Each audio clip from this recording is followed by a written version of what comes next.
Olá, sejam todos muito bem-vindos ao meu canal Papo de Bolsa. Eu sou Bea Aguilar, analista de investimentos CNPI, e hoje nós precisamos falar de quem? De Petrobras, que acabou reportando o resultado nessa última quinta-feira. E aparentemente, segundo essa matéria que vocês estão vendo aqui, ela surpreendeu ao entregar um prejuízo de 2,6 bilhões no segundo trimestre de 2024. E é aí que eu te pergunto, de fato te surpreendeu esse prejuízo de Petrobras? Porque eu fiz essa pergunta lá no meu Instagram e uma galera de fato parecia meio perdida com o que estava acontecendo com a companhia. E isso por quê? Porque parte desse prejuízo, gente, tem a ver com alguns não recorrentes. Só que não foram não recorrentes misteriosos, né? Foram alguns não recorrentes que já estavam sendo sinalizados há um bom tempo que poderiam acontecer. E não somente isso, mesmo sem considerar esses não recorrentes, e eu vou mostrar isso para vocês no detalhe nesse vídeo de hoje, com essa gestão de Petrobras, os resultados trimestre a trimestre, desde o ano passado para cá, já estavam sendo enxugados. Toda vez que Petrobras entrega resultado, eu trago o vídeo para vocês,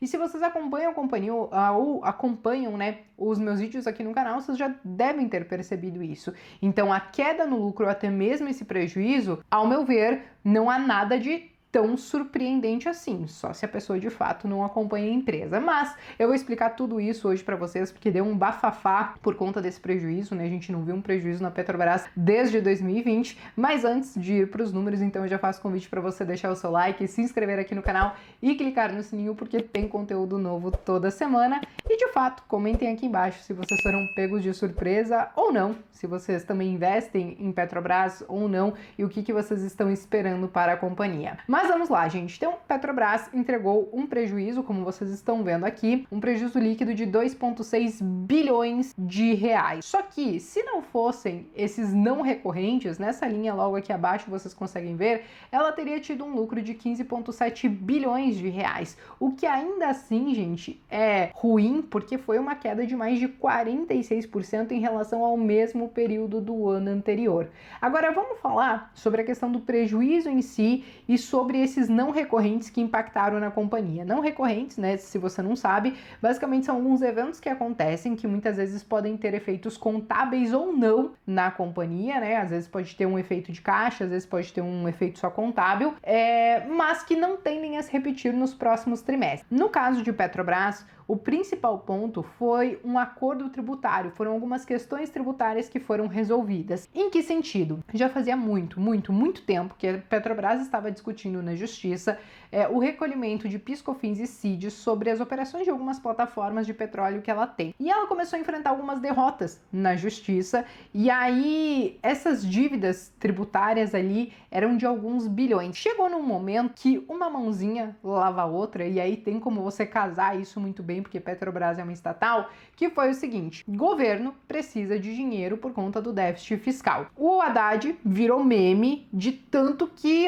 começou a inventar tributo e tentar ir para o lado da arrecadação ao invés de diminuir despesa. Então, criar mais tributos eu acho que é algo que ele mesmo cansou de ser meme e só talvez daqui pra frente vai fazer em último caso, talvez, quem sabe. Mas o ponto é, ele foi atrás de outras fontes de receita, que foi justamente fazer acordos com empresas que poderiam dever alguma coisa para o governo e que no final teriam que pagar, então, alguma questão ali para o governo. Petrobras era uma dessas por conta desse recolhimento, né, desses tributos, e aí a Petrobras acabou fazendo um acordo onde ela chegou até aí, em alguns casos, quase 60% de desconto do valor que ela teria que de fato pagar para o governo, e aí ela teve esse impacto, então, desse acordo que ela acabou fazendo, dessas questões tributárias, de 11,5 bilhões de reais no balanço. Claro, tiveram também algumas despesas por conta dessas transações tributárias, que foram de 4,2 bilhões, então, no fim, ela teve esse impacto negativo de um acordo ali que ela acabou fazendo com o governo. Outra coisa que aconteceu dos não recorrentes foi um reajuste, aí a gente tá falando de questões trabalhistas, tá? Um reajuste na questão dos planos de saúde que trouxeram impacto para a companhia de 6,9 bilhões de reais. Então, sim, gente, nós temos aí tudo isso de impacto na companhia, quase 23 bilhões, e que se não fosse isso, ela poderia ter tido um lucro ali de quase 15 bilhões, né? A questão é que a gente fica só no se, né? Mas o que a gente também tem que olhar é que, de fato, isso aqui não tende a se repetir nos próximos trimestres, então esses resultados tendem a ser normalizados. Algumas outras questões que me chamaram a atenção é porque é o seguinte, Petrobras, ela tem um forte impacto por preço de petróleo, né, o Brent principalmente, e questões cambiais. E quando a gente olha esse outro quadrinho aqui e a gente olha inclusive essas notinhas de rodapé, a gente vê que ela teve um impacto negativo ali no seu resultado financeiro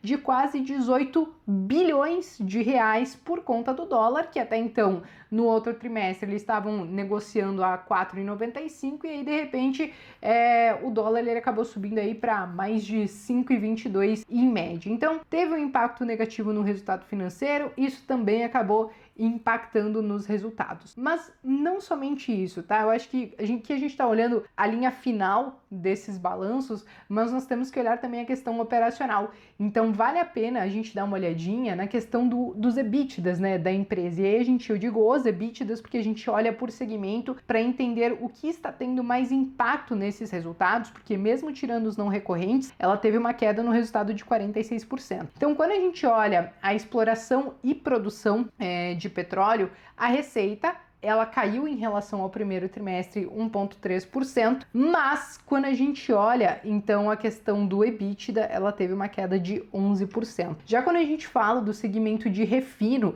e esse é um ponto muito importante, tá?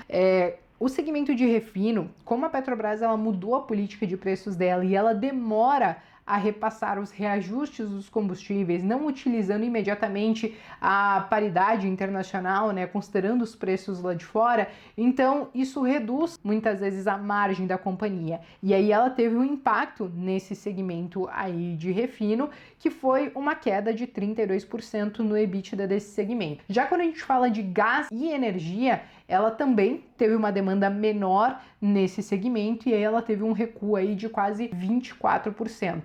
Então, esses são alguns pontos que mostram pra gente algumas questões que são mercadológicas, que vai ter efeito de câmbio, que vai ter efeito de preço do Brent, mas também algumas questões que é a simples decisão, por exemplo, da política de preços que também impacta no resultado da companhia. Então, sim, tudo isso que eu trouxe para vocês refletiu nesse prejuízo que a Petrobras acabou entregando, isso considerando, claro, aqueles não recorrentes. Agora, como que isso está impactando nas decisões futuras da companhia? Basicamente, a Petrobras, ela tem um plano de investimento que vai de 2024 até 2028, e aí ela simplesmente mudou a quantia de valor que ela vai acabar investindo agora em 2024, que estava ali na casa dos 18 bilhões, e aí eles falaram que agora esse valor deve ser reduzido para entre 11 e 13 bilhões. Então até mesmo o CAPEX, né, o quanto a empresa vai investir na companhia,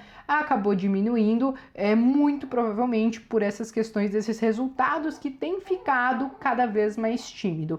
Mas beleza, entendemos esse resultado, entendemos que se não fôssemos não recorrentes, o resultado, ao meu ver, estaria dentro do esperado pelo que a gestão já está sinalizando já há um bom tempo. Agora vamos falar dos dividendos, porque a galera ficou assim, tipo aquele memezinho do John Travolta, né? Como assim a empresa entregou prejuízo, mas vai distribuir dividendos? A Petrobras mudou a política de dividendos dela e ela considera o fluxo de caixa livre ali, né, para fazer a distribuição desses dividendos. Então, ela usa esse fluxo de caixa e, como ela teve então um fluxo de caixa positivo, ela faz essa distribuição. Ela anunciou 13,5 bilhões de dividendos, tá, gente? Isso representa mais ou menos R$1,05 por ação. Hoje o dividend yield da companhia está na casa de 17%, mas considerando que até mesmo os dividendos vêm sendo enxugados ano após ano, então ela deve fechar 2024 com um dividend yield aí na casa de 14%. Para o ano que vem, considerando os investimentos que ela vai fazer, considerando o guidance que eles mesmos divulgam, né, as previsões que eles fazem para a companhia, então os dividendos da empresa podem chegar ali para baixo de 10%, algo em torno de 8%, 9% inclusive. Então eu trago essas informações porque eu sei que Em parte, alguns investidores pensam no crescimento, na valorização da ação, mas uma outra parte gosta dessa questão dos dividendos, ainda que desconte do preço da ação. Isso acaba complementando talvez ali alguma renda passiva que por hora ainda é isenta, né, do imposto de renda, porque por hora dividendos ainda não são tributados, tá? Agora vamos lá, como que o mercado enxergou tudo isso? Então, as ações de Petrobras, elas chegaram a cair ali mais de 2% logo depois do anúncio, então, desses resultados, se recuperou um pouquinho, mas o ponto é, no ano, ela acumula uma queda aí de um pouco mais de 3%, mas quando a gente olha uma janela um pouco maior, 12 meses, a empresa já se valorizou aí mais de 40%. Nós temos o consenso de mercado também, que nós podemos olhar, que são as análises sobre a companhia. Então hoje nós temos 12 análises para ela.